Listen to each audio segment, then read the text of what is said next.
আমরা মহান আল্লাহর দয়ায় বাঁচি, তার দয়াতে হাঁটি চলি, সুখের ভেলায় জীবন ভাসায়। তার দয়া ছাড়া এক মুহূর্ত বেঁচে থাকা সম্ভব নয়। কিন্তু আমরা যদি আল্লাহর দয়া পেতে চাই, তাহলে তার সৃষ্টির প্রতি দয়ার নজর দিতে হবে। যারা অসহায় তাদের পাশে দাঁড়াতে হবে, যারা অনাহারী তাদের মুখে খাদ্য তুলে দিতে হবে। দয়ার নবী হযরত মুহাম্মদ সাল্লাল্লাহু আলাইহি ওয়াসাল্লাম বলেন, দয়াশীলদের প্রতি করুণাময় আল্লাহ দয়া করেন। তোমরা দুনিয়াবাসীকে দয়া করো, তাহলে যিনি আসমানে আছেন তিনি তোমাদের দয়া করবেন। মানুষ সমাজবদ্ধ হয়ে বাস করে, তবে সমাজের সবাই সমান ভাগ্যবান নয়। কেউ কেউ আর্থিক, শারীরিক বা মানসিক দিক থেকে অসহায় অবস্থায় দিন কাটান। তাদের পাশে দাঁড়ানো অনেক বড় সওয়াবের কাজ। এছাড়া মানবিক দৃষ্টিকোণ থেকেও অসহায়ের সাহায্যে এগিয়ে আসা অত্যন্ত মহৎ কাজ।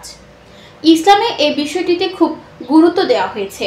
পবিত্র কোরআনে আল্লাহ তাআলা বলেন, পূর্ব ও পশ্চিমে মুখ ফেরানোটাই সৎ কর্ম নয়, বরং প্রকৃত সৎ কর্মশীল ওই ব্যক্তি যে বিশ্বাস স্থাপন করে আল্লাহ, পরকাল, ফেরেশতা, আল্লাহর কিতাব ও নবীদের ওপর, এবং যে ব্যক্তি আল্লাহর সন্তুষ্টি লাভের উদ্দেশ্যে সম্পদ ব্যয় করে নিকট আত্মীয়, এতিম, মিসকিন, মুসাফির, প্রার্থী ও দাস মুক্তির জন্য। মহান আল্লাহ আরো বলেন, যারা নিজের সম্পদ দিনে বা রাতে, প্রকাশ্যে অথবা গোপনে আল্লাহর পথে খরচ করে, তাদের পুরস্কার তাদের প্রতিপালকের কাছে আছে। তাদের কোনো ভয় নেই, তাদের কোনো চিন্তাও নেই। রাসূলুল্লাহ সাল্লাল্লাহু আলাইহি ওয়াসাল্লাম বলেন, যে ব্যক্তি দুনিয়ায় অন্যের একটি প্রয়োজন মিটিয়ে দিবে, পরকালে আল্লাহ তার 100 প্রয়োজন পূরণ করে দেবেন।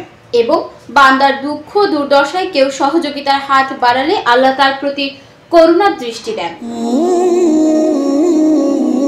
নিউজ ডেস্ক, চট্টগ্রাম সময়।